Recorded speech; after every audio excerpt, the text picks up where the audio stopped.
भगवान कृष्ण कहते हैं कि कर्मों का फल मनुष्य को कभी नहीं छोड़ता। अगर वो अच्छे कर्म करता है तो उसको अच्छे फल मिलते हैं, और अगर बुरे कर्म करता है तो उसे बुरे फल मिलते हैं।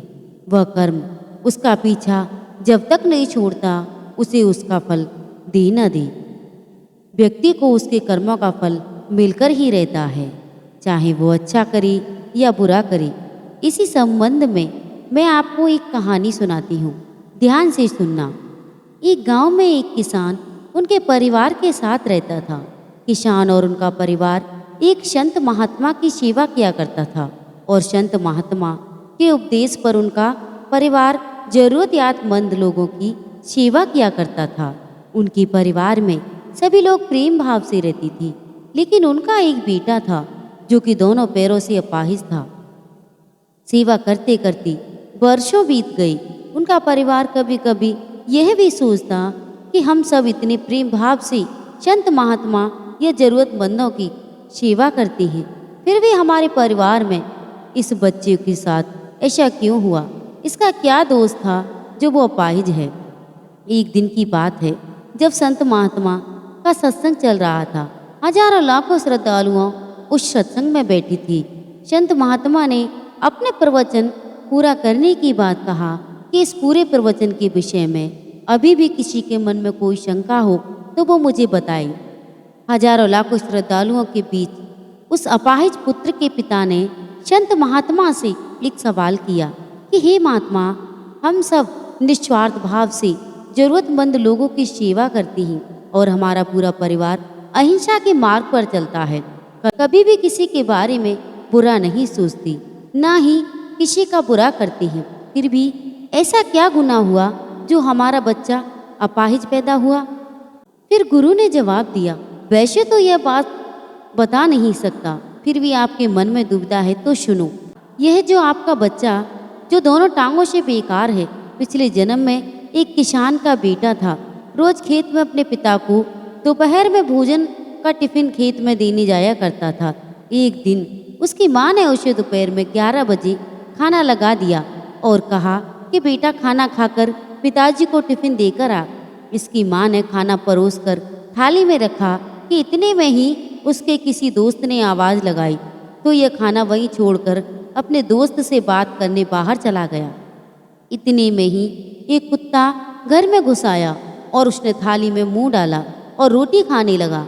लड़का जैसे ही घर में वापस आया और कुत्ते को थाली में मुंह डालता हुआ देखकर पास की ही लोहे का बड़ा सा डंडा पड़ा हुआ था, उसने यह भी नहीं सोचा कि खाना तो झूठा हो चुका है। बिना सोचे समझे उस कुत्ते की टांगों में उसने इतनी जोर से लोहे का डंडा मारा कि वह कुत्ता अपनी जिंदगी में जब तक जिंदा रहा दोनों पैरों से बेकार हो गया और घसीटते घसीटते जिंदगी जिया और तड़प तड़प कर मर गया।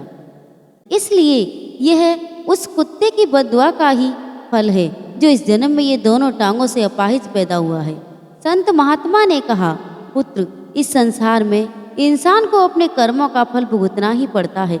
इस जन्म में अगर किसी की टांग तोड़ी है तो स्वाभाविक है कि अगले जन्म में आपकी टांग टूटनी ही है। अगर आप किसी का नुकसान पहुंचाओगे तो आपका भी नुकसान होगा, इस जन्म में नहीं तो अगले जन्म में। इसलिए जो भी कर्म करो सोच समझ कर करो, अपने कर्म फल से नहीं बच सकती। आप जहाँ भी जाते हैं, जो कुछ भी करते हैं, आपके कर्म ही आपको शांति पूर्वक देख रहे हैं। किसी भी दिन आपको आपके कर्म का फल पृथ्वी पर वहन करना ही होता है, इसलिए हर समय उचित कर्म करना अनिवार्य है। भगवान श्री कृष्ण ने गीता में कर्म को प्रधानता देते हुए यहाँ तक के स्पष्ट किया कि व्यक्ति की यात्रा जहाँ से छूटती है, अगले जन्म में वह वहीं से प्रारंभ होती है। जो प्रकृति के नियमों का पालन करता है वह परमात्मा के करीब। लेकिन ध्यान रहे, यदि परमात्मा भी मनुष्य के रूप में अवतरित होता है तो वह उन सारे नियमों का पालन करता है जो सामान्य पुरुषों के लिए हैं। तो बंधुओं, कमेंट के माध्यम से हमें जरूर बताएं कि कर्मों के फल की ये कहानी आपको कैसी लगी। हमने पूरी कोशिश की है आपको सही जानकारी मिल सके। आप सभी से निवेदन है कि अगर आपको हमारी ये कहानी अच्छी लगी हो, हमारी ये वीडियो पसंद आई हो, तो इस वीडियो को लाइक और चैनल को सब्सक्राइब अवश्य कर लें। अगर आप ऐसी ही कहानियाँ और सुनना पसंद करते हो तो हमें कमेंट बॉक्स के माध्यम से अवश्य बताएं। आपको दिखता है कि किसी को इसकी आवश्यकता है या आपको इसकी आवश्यकता है तो उसके जीवन में और अपने जीवन में बदलाव जरूर करें। फिर भी अगर कुछ क्षति दिखे तो हमारे लिए छोड़ दें।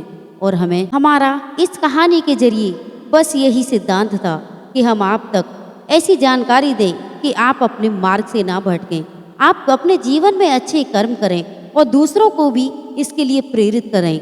इसलिए इस वीडियो को शेयर भी अवश्य करें और आपके प्रिय भाई बंधु भी इसका लाभ ले सकें।